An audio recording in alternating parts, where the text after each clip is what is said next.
Hi, I'm Chris Wiebe, and I'm at the National Trust for Canada. And today I'm here with David Pensato from the Exchange District BIZ. And we're here because it's Canada Historic Places Day, and it's a national celebration, nationwide celebration, coordinated across hundreds of sites, hosted by the National Trust for Canada with support from Parks Canada, and bringing these sites to people even if they are not able to visit them in person at this time. David, why don't you start? What is the Exchange District BIZ, and what is its role, and what does it do? Sure. The BIZ for people in other parts of the country is it's usually known as a BIA or a BID, so it's a business improvement zone. So our role is to work essentially on behalf of the member businesses in the area to make the area better, more vibrant, and improve the neighborhood as best as we can to support business. And what a vibrant area! I mean, why don't you? Would you be able to describe? How would you describe the Exchange District? I mean, I always think of it. It's a huge area, the National Historic Site, but even the Exchange beyond that, in the center of Winnipeg. I mean, it's as big as, I don't know, as old Montreal. Maybe it's of that kind of magnitude. It's a big place. How would you describe it if someone were to be there and walk around it? Well, depending on who you are, it's between 30 and 40 blocks, and there's between 150 and 175 heritage buildings in the area. So it's relatively walkable. It's huge, but it's still relatively walkable. It's notable because it's probably the largest collection of intact buildings in that kind of a scale from the turn of the century. So the previous century, of course. And I don't know, whenever we've had people visiting, whether they're from Manhattan or Berlin or Dublin, it's incredible. They walk through the city or through the Exchange District looking up at the buildings with their mouths gaping. And what kind of, I guess the role in the past was it, what was its role in the past, and what is it, who's there now? Like, what is bringing it, what is animating it these days as well? Sure. So part of the reason why it's got such amazing architecture is that it's easy to forget, because of Winnipeg's status as sort of a middle population, middle growth city in North America these days, that in the period between about 1895 and 1920, Winnipeg was arguably the fastest growing city in North America. So the population jumped enormously. There was tons of capital flowing into the city. And so, we have these remarkable structures. So it's really interesting. It's sort of, it's easy to forget or to not be aware of the fact that there was so much wealth in the city at the time. We have arguably the first skyscraper in the British Empire. I think the only other contender was a building in Toronto that has since been demolished. So there's a real wide range of kind of warehouse buildings, Richardsonian Romanesque, terracotta buildings, and financial buildings from that time period. And then kind of Winnipeg continued to be a strong growth city, but in the post-war period, a lot of the new development sort of shifted west and south. So further down Portage Avenue, if you're familiar with it, and towards Osborne Village. So the buildings in the Exchange District slowly became something different. So it became the heart of kind of the garment manufacturing in Canada. And then kind of in the 60s and 70s, there was a bit of a slow decline. And that's when we started to see, like in many other places in North America, some of the buildings being torn down. We had the development of a municipal campus and Centennial Concert Hall, which we now can look back and appreciate as being really good examples of modernist and brutalist architecture. But it's gone through a lot of changes. There was certainly kind of a turning point in the mid 70s. There's a group of sort of ragtag group of small business owners and preservationists and artists and architects who started really making the push to save the Exchange District from demolition. And that kind of coalesced around a group called the Old Market Square Association. From there, we ended up getting an influx of cash from Heritage Canada, from, I can't remember what the predecessor to the National Trust was, but it was essentially the same organization. and then into the core area initiative. So we saw the first real revitalization of the Exchange District in the early 80s, early to mid 80s. And that's kind of when it's got its name too, based on the grain exchange being kind of some of the prominent financial buildings in the area. So yeah, and I mean, I guess you had a really interesting anniversary just the other last year, the 1919 general strike. I mean, that happened right in the middle of that area too, a real area of foment and of change. And I guess that history is recognized on the street there or in the area these days, isn't it?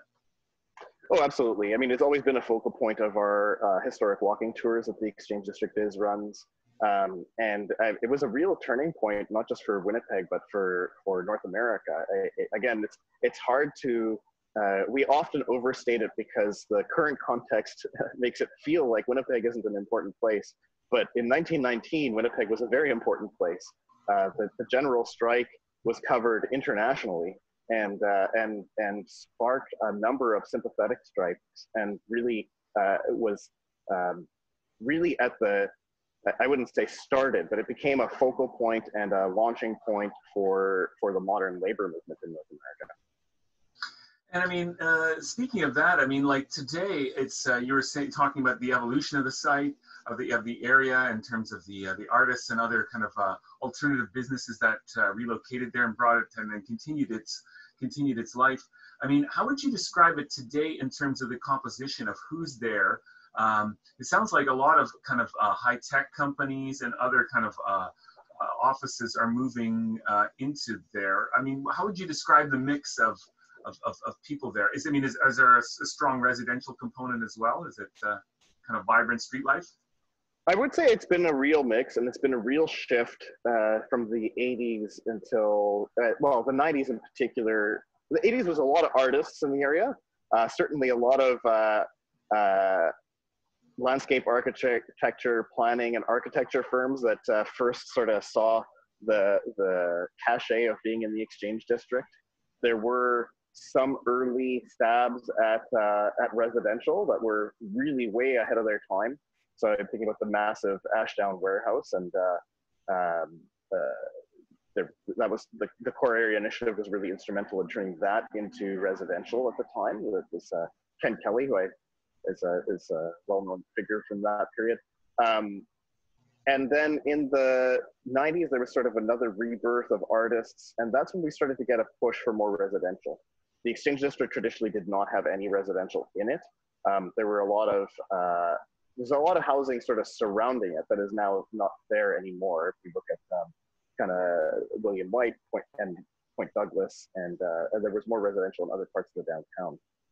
But that residential conversion really started to pick up in the late 90s, when there was a real transformation of what is now Waterfront Drive. So that used to be the old rail line coming through the Exchange District. As I mentioned, there were a lot of warehouses in the Exchange District. And the city really did a fantastic job of converting what was essentially a brownfield wasteland into a beautiful parkway that spurred a bunch of brand new residential development, which in turn spurred on a residential conversion. So right now, the mix of businesses in the area is still a lot of artists. There are a lot of tech firms. There are a lot of financial firms, and a whole ragtag of that on sort of the upper floors. And then the main floors are, you know, it's kind of foodie heaven for Winnipeg. A lot of really great restaurants, 2 fantastic breweries, a new micro distiller. It's really sort of a vibrant arts cultural hub on the street level, which is actually what attracts some of the businesses in as well. But really, for the area to be truly sustainable, we're seeing more and more that the next wave of development and redevelopment, both to save the buildings and to keep the area vibrant, is going to be a big push towards residential. It's really interesting about the evolution there. I guess this is Canada Historic Places Day, and we're encouraging people to get out and experience some of these places. If I'm there in Winnipeg, I mean, what is open? I guess like COVID-19, how is the area sort of opening up after that, and what can people experience there today? Are things open? Yeah, actually, most of the restaurants and retailers are now open to the public. the area is still, I mean, it's because of the time that it developed, it's a very nicely walkable neighborhood. The green space at Old Market Square, and of course the pathway along Stephen Juba Park.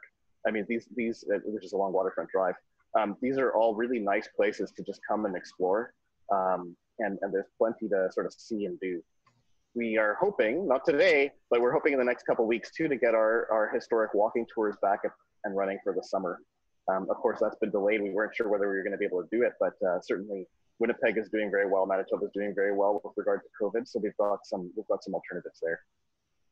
And for those outside of Winnipeg who can't visit, are there resources that you could point to that people can sort of experience it virtually, or short films, or are there some resources that you could point to? Well, there's certainly, we worked with Heritage Winnipeg a couple years ago to get the Exchange District put onto the app called On This Spot. So they've got a few different cities that are involved, where you essentially see the place what it's like now, and then you do a little swipe and it shows you the building in the past and kind of its significance. We've got some resources on our website as well at exchangedistrict.org.